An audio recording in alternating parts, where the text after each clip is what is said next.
Imagine the moment. It happens fast. You are in a meeting, or at a family dinner, or perhaps just scrolling through comments on a screen. Suddenly it hits you.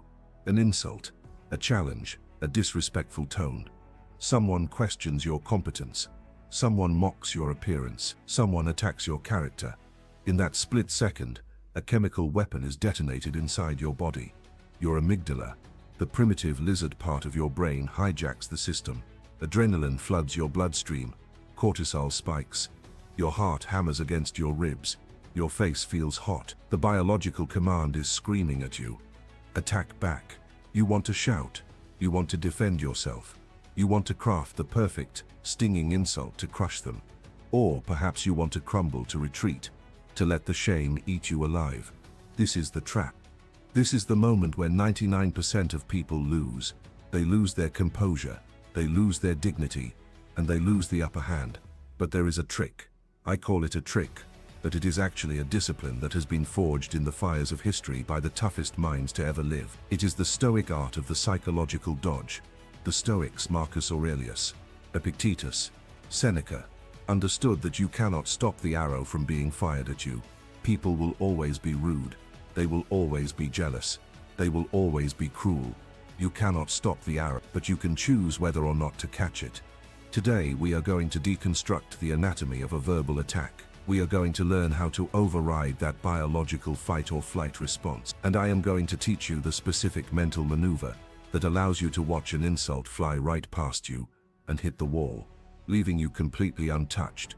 When you master this, become dangerous, not because you are aggressive, but because you are unshakable. If you are ready to build the inner citadel that no enemy can breach, take a second to subscribe and like this video. We are building an army of the disciplined. Here, by clicking that button, you are joining the ranks. Let's begin. Part 1. The anatomy of the attack. To defeat an enemy, you must understand them. Why do people attack? When someone insults you, your ego tells you that it is about you. It tells you that you are under siege because you did something wrong, or because you are flawed. This is the first illusion we must shatter. An attack is rarely about the target. It is almost always about the archer. Seneca, the great Stoic statesman, famously said, "All cruelty springs from weakness." Think about that. Happy, secure, confident people do not go around destroying others. They don't have the time. They don't have the energy. They are too busy building their own lives. Attacks come from people who are suffering. They are projecting their own insecurity, their own jealousy, or their own trauma onto you.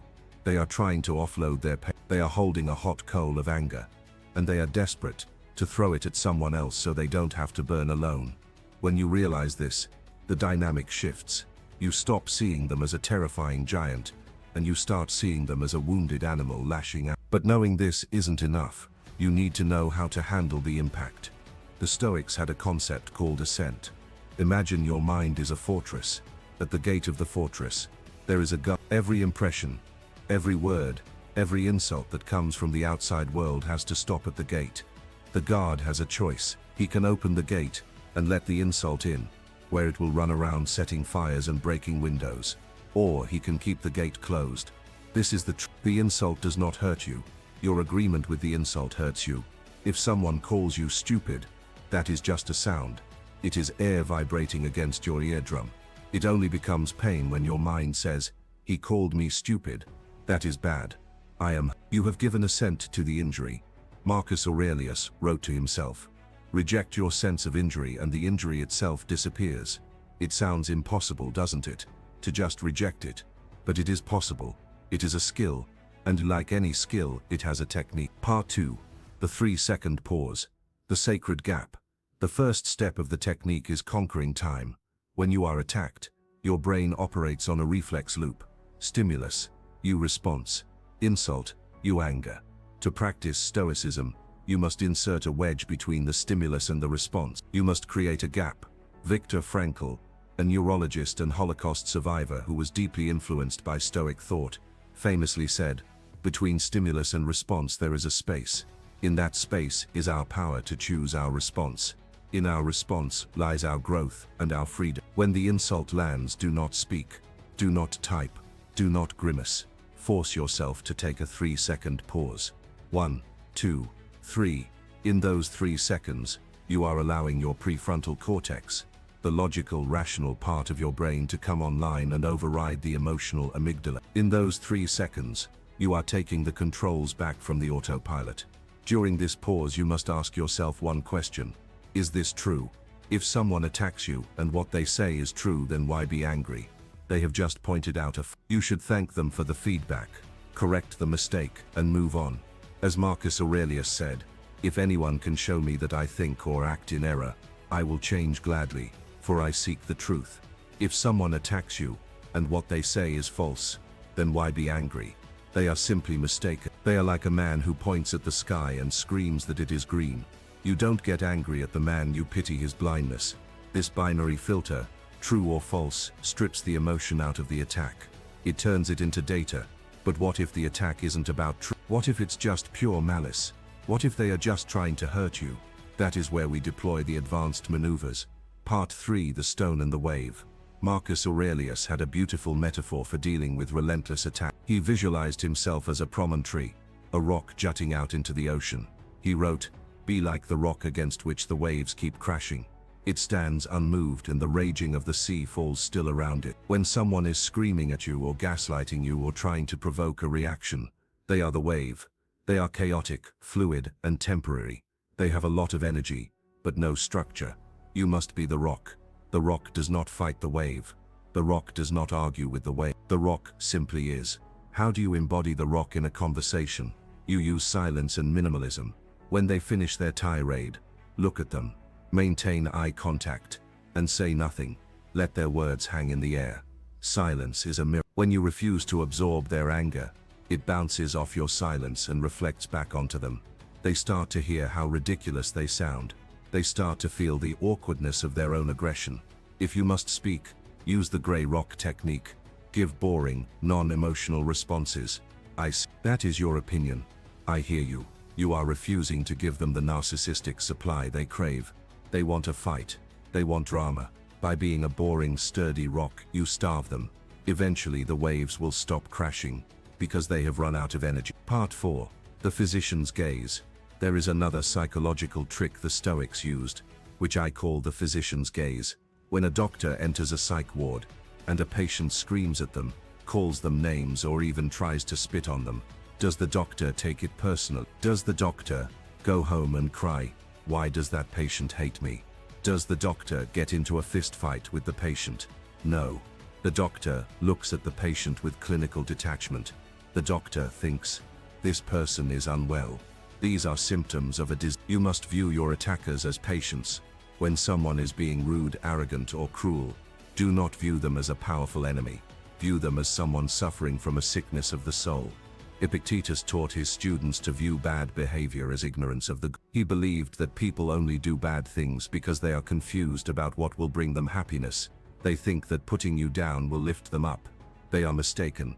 When you look at your attacker and think, "You poor you must be in so much pain to act like this," your anger evaporates.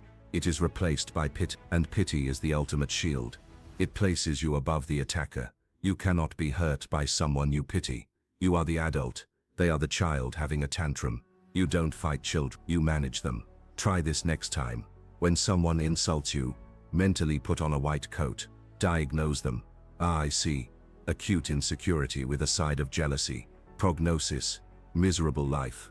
It creates a psychological distance that protects your peace. Part 5: The Amalfi Maneuver. Agree and amplify. Sometimes the best defense is to lean into the attack.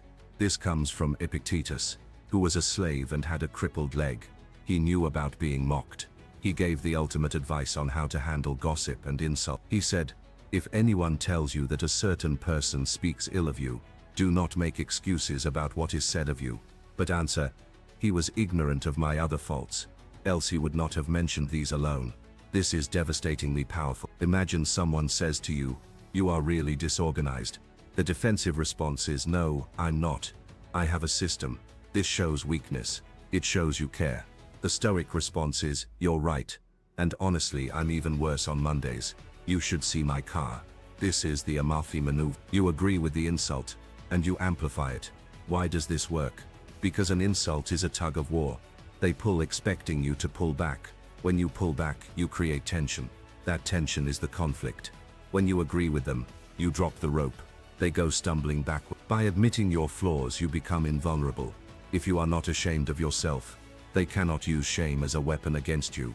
You are essentially saying, I know who I am. Your discoveries about my flaws are not news to me. In fact, I know way more bad things about myself than you do. It disarms them instantly. It takes all the venom out of their bite. They have nothing left to say because you have already said it for them. Part 6. The view from above. Cosmic perspective. Let's zoom out. Why do these attacks hurt so much in the moment? Because we are zoomed. We are looking at our lives through a microscope. In the microscope, that rude comment from your boss looks like a monster. That rejection text looks like the end of the world.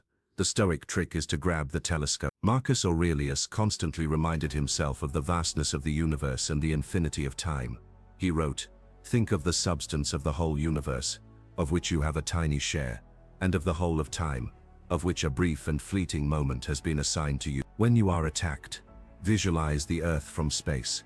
See the continents, see the billions of people, see the rise and fall of empires, see the wars, the plagues, the triumphs and the tragedies of history. Now look down at this one tiny person, in this one tiny room, saying some mean words to you. Does it matter? In the grand scheme of eternity, does this comment change anything? Will anyone remember this in 100 years? Will anyone remember it in 10 days? This is the view from above. It crushes the ego. It reminds you that you are a small part of a great whole. When you realize how small you are, the insult becomes microscopic. It becomes laughable. You can smile at it, the way you smile at a gnat buzzing around your ear. It is annoying, yeah, but it is not a threat to your existence. Part 7. The aftermath. Don't carry the stone. There is one final trap. Sometimes you survive the attack. You stay calm, you walk away, but then you go home, and you start thinking about it. You replay the conversation in the shower. You get angry all over again. You lose sleep over it. The Stoics called this carrying the corpse. The event is over. The person is gone, but you are carrying their dead words around with you, letting them rot and infect your mind. You must learn the art of the psychological. There is a Zen story that fits perfectly with Stoicism. Two monks are walking by a river. They see a woman who needs to cross, but she is afraid of the current. The older monk picks her up, carries her across, puts her down and keeps walking. Hours later, the younger monk says, Master, we are not allowed to touch women. Why did you do that? The older monk replies, I put her down hours ago. Why are you still carrying her? When the interaction is done, put it down. Visualize yourself taking the memory of the attack, wrapping it in a box, and throwing it into the ocean. Watch it sink. Do not give rent-free space in your head to people who do not love you. Every minute you spend thinking about your enemy is a minute you are stealing from your friends, your family and your purpose. Part 8. The transformation. Becoming antifragile. When you practice these techniques, the pause, the rock, the physician's gaze, the agreement and the view from above, something shifts in your personality. You stop being fragile.